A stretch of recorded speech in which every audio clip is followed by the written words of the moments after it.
Hey there everyone! Are you thinking about riding Amtrak in the near future? Well, in this video, I'm going to share my coach class experience riding aboard the Amtrak Pennsylvanian. If you think this video is for you, grab your ticket and come along with me.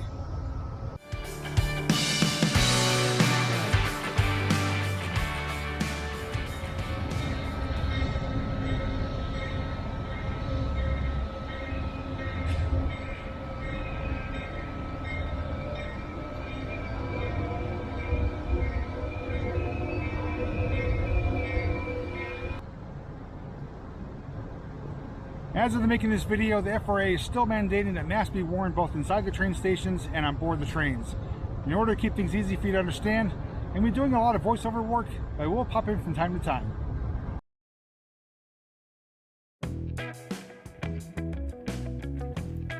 Depending on what station you depart from, they may vary, but for the most part they are very similar. You will find your main lobby area, ticket counter, your news and snack stand where you get snacks, drinks, periodicals to bring aboard the train or to enjoy while you're waiting for the train. You then make your way to the queue area where they do have benches to sit and wait by your gate. Amtrak attendants can tell you which gate it is. Also in that area we'll find monitors which will let you know when the train is arriving and if indeed there is any delays. Other than that, just pick your spot, sit down, wait for the attendant to come by and let you know when it's time to head down to the platform to board your train.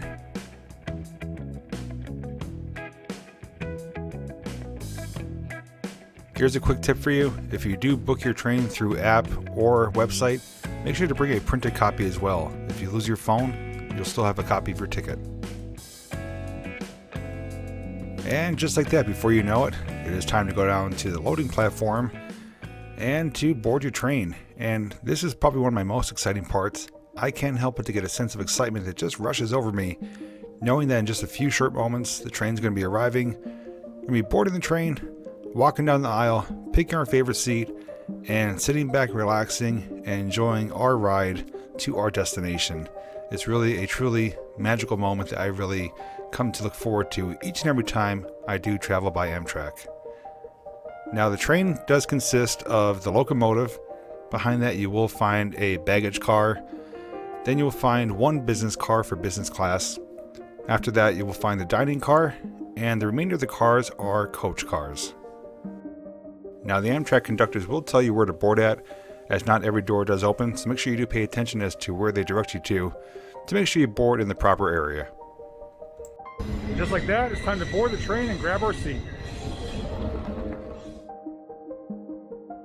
Once you're on board the train, you make your way down the aisle and look for an available seat. Seats are not assigned, they are whatever's available you do take.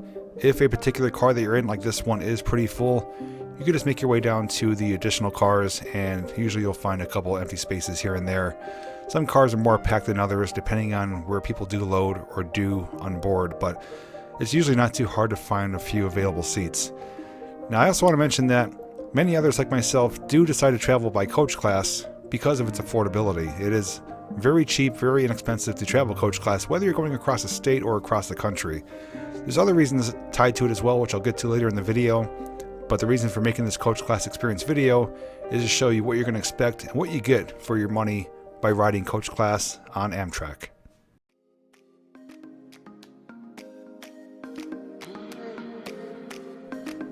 Once you do find your seat, you can get settled in, and in just a little bit I'm going to go over the seat area to show you what options are available, what it has to offer.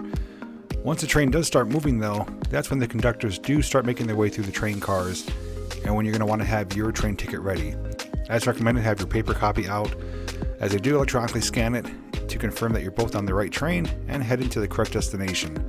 Once they do scan your ticket, from there you have nothing else to worry about. All you have to do is figure out how you want to pass your time. And I'll share a few of my favorite suggestions as we get further into the video.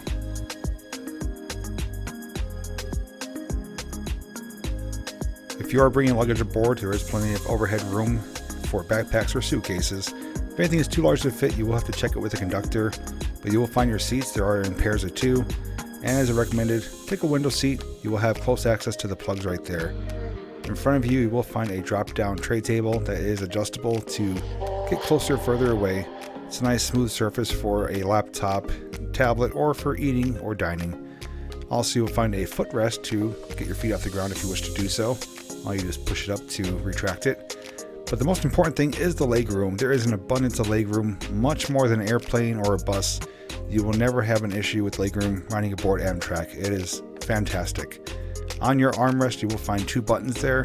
The first black ball lever does adjust the leg rest underneath the seat, which I'll be showing right now. You can pull it out, and all you do is push the lever to retract it. And when you push in the button, you can recline your seat forward or back for your level of comfort.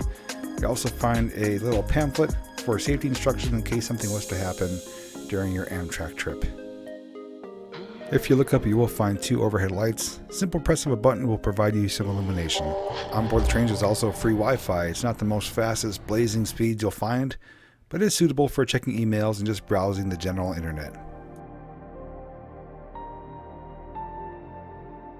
So how do you pass the time when traveling by Amtrak? Well, you have a few different options. I personally love to look out the window and see the landscape, the environment, the scenery, because it's areas you get to see that you don't often see by any other means of travel except by train, because they're sometimes very rural, very remote, and unless you are traveling by train, you don't get to see from the sky, by foot, or by car. Now, if you are looking to have crystal clear, clean windows, you're going to be hard pressed to find them. That is one of my biggest gripes with Amtrak, and it's not all the trains, but definitely aboard the Pennsylvanian, the windows are a mess. Insides are clean, but the outsides are just stained and dirty and just look kind of grimy. They could definitely use a good power washing, but as to how often they get done, I really can't tell you, but I have seen other videos of some of the cross-country trains where they do clean the windows periodically at different stops. But once you do look through the dirty windows, though, you do get to appreciate the landscape. You get to see some beautiful sights and mountain ranges and rivers, and obviously it depends on where you are, but by far one of my favorite things to do is to look out the window. Also, with that drop-down tray table, you do have the option to go on the internet to, keep yourself busy on your laptop, tablet, or smartphone. You can even bring a magazine or book, or to bring a little board game if you are sitting with a guest or a friend or a family member. You could pass the time by playing a game of checkers or something else. I've seen people do all sorts of things to pass the time, even sleep as well. Sleeping aboard the train can be very peaceful and relaxing with the gentle rocking motion and the constant movement. So options are endless, completely up to you, but definitely take advantage of the opportunity to see things that no one else gets to see, except for being aboard a train. Now for the bathroom situation. Each car, both business and coach, has 2 bathrooms. One is handicap, one is standard. Make sure when you go inside you slide that latch to lock the door. It lets others know that there's someone in there, and inadvertently someone doesn't walk in while you're doing your business. It has happened in the past, so locking it is important. Inside, you'd come to find what you'd find on an airplane. Just a standard bathroom, has a toilet, sink, paper towels, mirror. It does flush. Now the waste does not go out onto the tracks. It's not like the old days where there's a hole in the floor. It does get collected in a container for sanitary reasons, but it does flush. There is paper towels, toilet paper. The sink does have running water, not for consumption, but for washing your hands. There's always soap in there, and the handicap bathroom is a bit bigger. It's good for changing your clothes or if you need a little extra room. But make sure if you are using the bathroom, especially if you are a gentleman doing number 1, to brace yourself or hold on. Sometimes going around curves or over switches, the train can jostle you around and you can inadvertently make a mess. So use some caution when using the bathroom. Just a quick tip for you: if your particular bathrooms are not the cleanest, just head to a different train car and try those bathrooms. Well, I don't know about you guys, but riding on 2 rails certainly works up an appetite. That means it's time for lunch. On board the Amtrak Pennsylvanian, there is no traditional dining service. If you do wish to buy food, you need to make your way to the dining car. In order to do that, you need to head towards the front of the train, going through these vestibules. In order to open the doors, just press either button with your foot or your hand. They slide open automatically and will close behind you. Depending on your location on the train, you may have to go through multiple cars to get up to the front, and the dining car is typically right behind the business class car near the front of the train. When walking through the aisles, take it easy, be cautious, because around turns and over switches, you can get thrown around. I've seen people fall into seats and on other people's laps. It's just something that does happen from time to time. Once you do reach the dining car, you have the option to eat in the dining car. They do have tables and seats available, at least as of the making of this video. And as far as what you can find as far as options to buy, it's everything from breakfast sandwiches to hot dogs, hamburgers. They do have cold sandwiches, chips, cookies, alcoholic, non-alcoholic beverages, an assortment of stuff. It's not 5-star dining, but you will get your hunger at least satisfied for the time being. You can pay with cash or credit. I always give them a tip, and then you get your little travel tray, take it back to your seat if you wish to do so, or eat in the dining car. And then you could say, hey, I dined aboard an Amtrak train. Now when you're eating and drinking, that is the only time you're allowed to take your mask off, so make sure you make the most of it. In other words, eat really slow. I opted for the Hebrew National all-beef hot dog. I always get some mustard to put on top, a can of Diet Coke, you could get ice if you wish to, and a Sandy's cookie, which is amazing. Even says so in the package.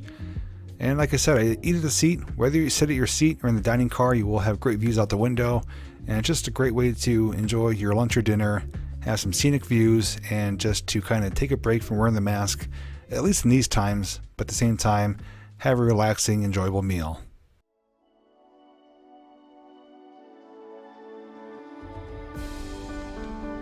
One thing that many people take for granted is traveling by train. For many people, it's just a form or mode of transportation, just to get from point A to point B. For me, it's much more than that. Since I don't get to travel by train all that often, I truly embrace and enjoy and appreciate what the trains have to offer. You get to roll through small rural towns like you're seeing now.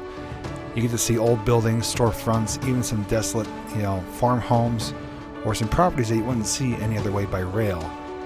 And on top of that, it's worry-free, it's stress-free. You don't have to worry about traffic, accidents, bad drivers, uncomfortable cramped seats on buses or planes or layovers, none of the sorts. The trains are pretty much always on schedule for the most part. You have ample room. You can move about the train, you could eat, you could sleep, you could play games, you could look out the window like I do.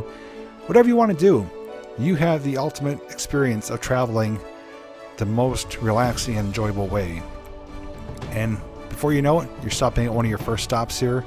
This is the Lewistown stop, and people do board and unboard, and 30 seconds later the train's departing again, going to its next stop along the way. But it is truly an incredible experience, one that I don't take for granted, and I come to appreciate each and every time I ride with Amtrak.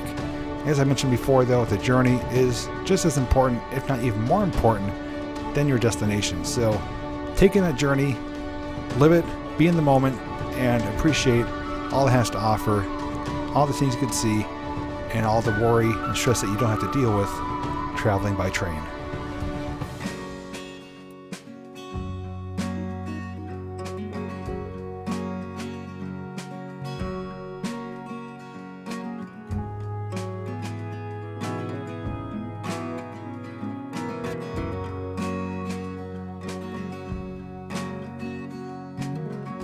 Aside from the things I mentioned before as to why I love riding Amtrak, I'm going to try not to be repetitive, but I truly love paying attention to these small towns and the different train stops, because you get to see all walks of life of people using the train.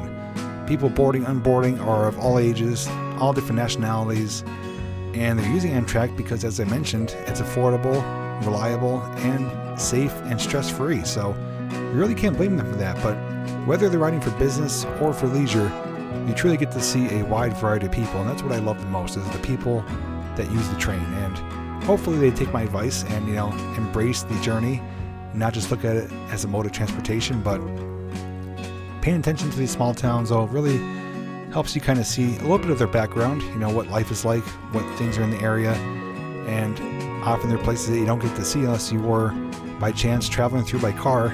But some of the more remote, desolate areas you can't see any other way than by rail. So aside from just enjoying the journey as a whole, I truly love looking at these little small towns and the train stops and what these little kind of close-knit neighborhoods and towns are like.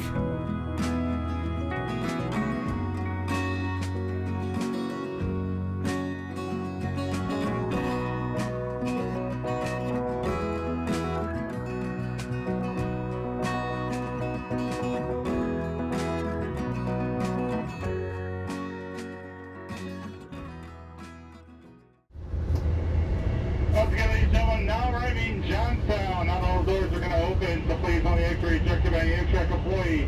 Now arriving Johnstown. Thank you.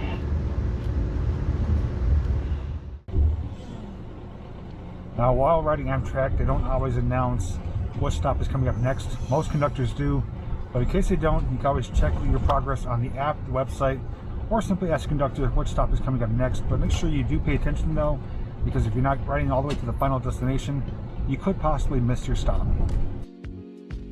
The day is winding down, and as you can see in the horizon, there is a beautiful sunset, which I really want to share with you guys. So after we leave the mountain range, we're going to go through another town here. This building is going to reveal a gorgeous, gorgeous sunset. Even though the windows are dirty, it still looks quite beautiful.